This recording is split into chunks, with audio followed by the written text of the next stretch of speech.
Hey guys, so after a few days of playing Black Ops 7 Zombies, I think I'm ready to give my review. So we're first going to discuss general gameplay, then we'll talk Easter eggs, and then I'll brush over the survival mode, and we'll hit Cursed. And then we'll finally finish with some Dead Ops Arcade. So as you might know, I'm a classic zombies enjoyer, so in my opinion, COD Zombies is about survival and certain gameplay mechanics that are core to the experience. Ever since this new Warzone era, however, COD Zombies has died and been replaced with Warzone Zombies in their efforts to attempt to appeal the mode to new players. But in doing so, the mode is now completely unrecognizable, alienating original fans such as myself. So now we get to spawn in with just any gun we want, full-on loadout stuff like field upgrades, and having to worry about the rarity of our weapons, which is just dumb. Not to mention, you constantly have to be plating up with armor plates as if you're getting shot at in Warzone. It's all just very tiring. Despite the map of Ashes of Damned being decent, I find myself rather wanting to play Transit, where I can run through the fog easily, simply fighting off the denizens, and not be so stressed that I might not survive, like the fog areas in Ashes, which are super annoying. I'd much rather sit on the bus on Transit and defend it and barricade the windows, rather than drive my own car like I'm playing Outbreak, or even worse, let a random drive the car and it gets destroyed immediately. Some things about the map are actually great though, like getting to launch pad around to the different sections, allowing you to get around much faster, the ability to teleport the car to your location, and the TED trials for extra rewards. But honestly, if you just had Transit with those features, I think that would work far better. Despite that, Ashes of the Damned itself is actually pretty good in of itself. The problem though comes with the gameplay and mechanics.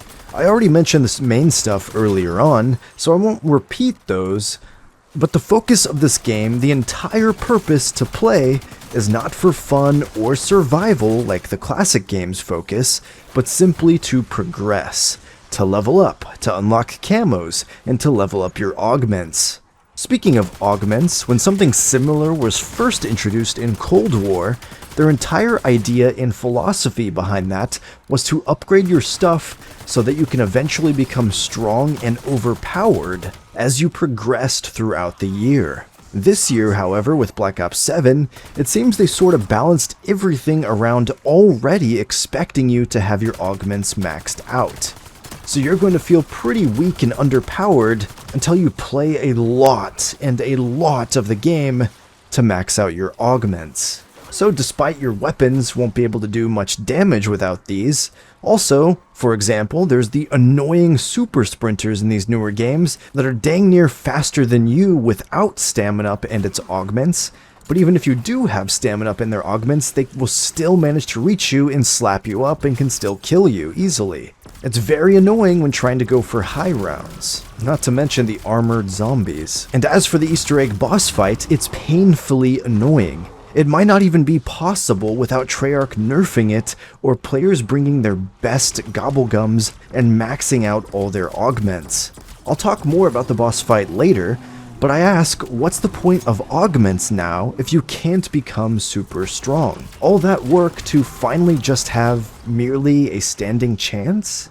Granted, I will say, from looking at some of the much later augments you can earn, there are some pretty good ones that I can see being pretty powerful. But as a new player who has their augments carrying over from BO6 that in BO7 are basically halfway completed already, still you find yourself pretty decently underpowered in certain circumstances such as those I mentioned. Now what is fun in this new BO7 Zombies itself though, is trying to find the secrets, do the Easter eggs, and unlock and test all of the augments. Once you get into sort of the grind of trying to unlock the camos, that can become addicting in of itself as well. But without those things, the new Zombies just makes me sad. It's still just Warzone Zombies. I'd much rather play a Black Ops 1 or even Black Ops 2 Zombies gameplay and mechanics but with these new secrets, new Easter eggs, and even an augment leveling system. I think that'd be way more cool than this stuff. But alas, if I want a true COD Zombies experience, I just have to continue playing the old games. I now want to briefly mention the Easter egg on Ashes of the Damned. The Easter egg itself is actually pretty good. The problem though is it's way too long. If it takes you nearly 3 hours to complete the quest itself, you did something wrong. Easter eggs should maybe be an hour and a half or so, and some of them can be even shorter, like Mob of the Dead's. What I look for in my quests, what I've found to be my favorite ones, are ones that are tough to initially discover, but are easily repeatable, aren't too long, and they don't have necessarily an impossibly hard boss, not even an easy boss, but just a challenging boss. So that the possibility of death is high, but your chances of success aren't restricted to simply the best of the best. And the length of the quest itself is relevant because if you die in the boss fight, you don't feel like you wasted half your day for nothing, which it sort of does in Black Ops 7's Ashes of the Damned. If you die in the boss fight after your 3 to 4 hour Easter egg, you're probably not going to want to try that again for quite a long time, if at all. This now brings me to the Ashes boss fight itself. The entire fight is driving around the truck to ram into the boss, avoiding its attacks and damages, which is pretty difficult to do, and occasionally shooting it with the Wonderwaffe turret that's attached to the roof of the truck. But the thing is, if you're going to center a boss fight around a vehicle, the vehicle shouldn't be able to be instantly destroyed so easily, or at least provide enough healing items consistently for the truck around the arena on respawns. It especially doesn't help that if your truck blows up, not only can it instantly kill you, but you have to spend salvage to repair it.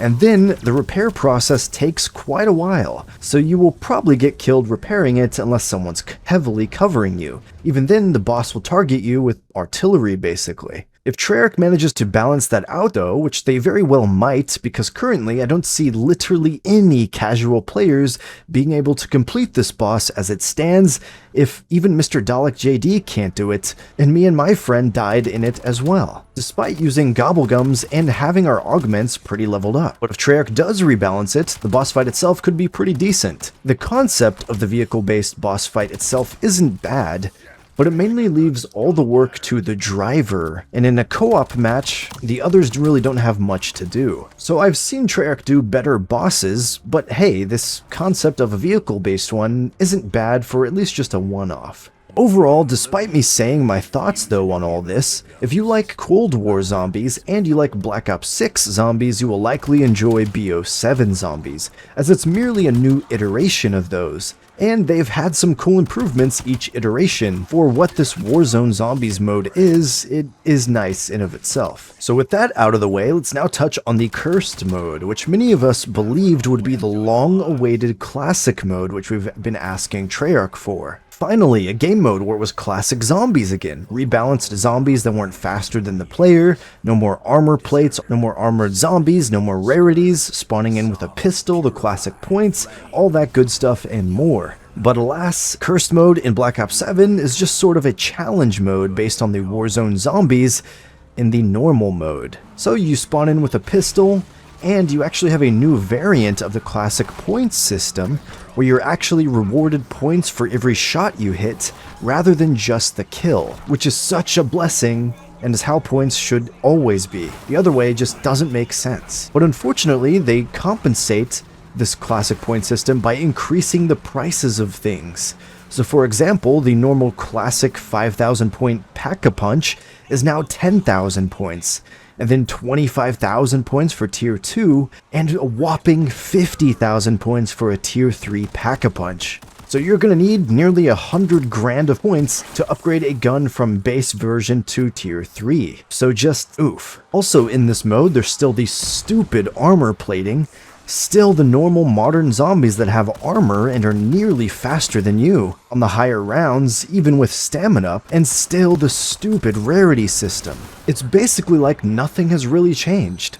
But What this mode is really is for you to go and discover and unlock relics, which you can equip to make your game harder, and give you rewards if you then complete the Easter egg with that relic equipped. Some rewards can be stuff like auto-regenerating golden armor, or the ability to pack your gun a 4th time for an even higher damage boost.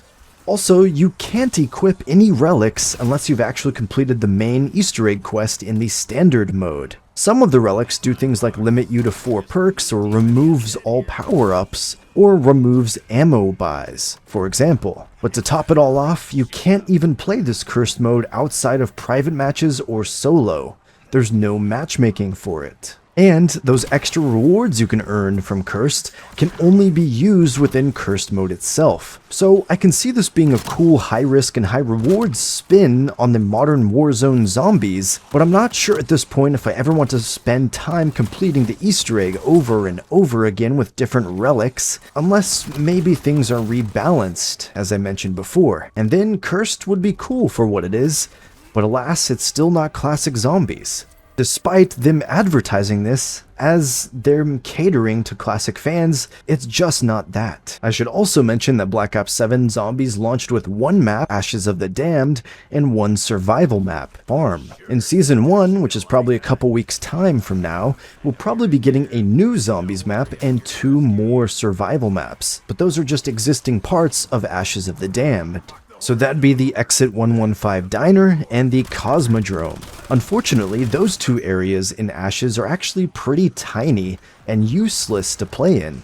So I can't imagine many people actually choosing to play those 2 survival maps over just the more open farm. Also, just to clarify the amount of maps we're getting compared to in the past, such as with Black Ops 2, BO2 launched with the big transit map, a bonus Nuketown Zombies map, and 3 survival maps. While BO7, on the other hand, makes it seem like we're getting more content faster, but it's just drip feeding it. Granted, of course, getting a new big map with Season 1 is much sooner than BO2's first big map DLC release. So I'm not saying BO7 will have less maps than BO2 overall, but I am saying the launch offering for maps on BO2 was actually more than what we're getting, in terms of maps at least, in BO7.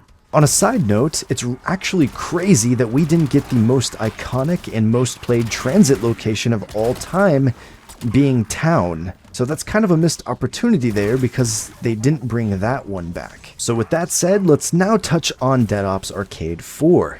Simply put, Dead Ops is just awesome. Honestly, every iteration of it has been cool. Now in BO7, there's obviously new weapons and new arenas within it, but now you can actually use your gobblegums, which I don't know how I feel about that, to be honest. But you have your classic top-down view of Dead Ops, fighting through arenas, completing cool new mini-games, and discovering bonus rooms for extra items. But there's actually also a sort of hub area you can reach to purchase things, such as the original Fate powers from the classic Dead Ops iterations.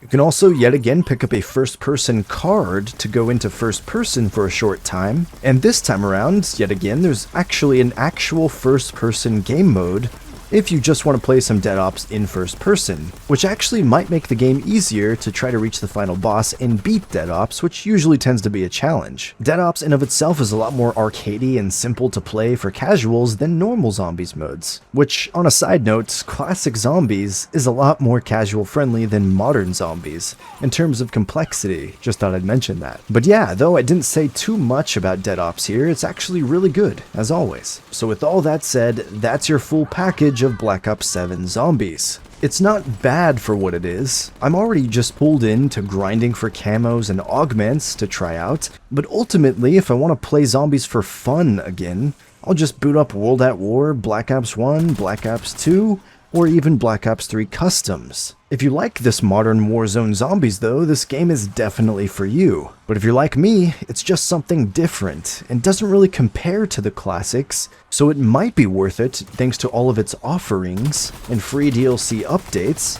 but also you might just be better off continuing to play the classics, especially after seeing how bad the latter few DLC maps were for Black Ops 6. But personally, for me at this point, I've just lost all hope in COD Zombies making a comeback.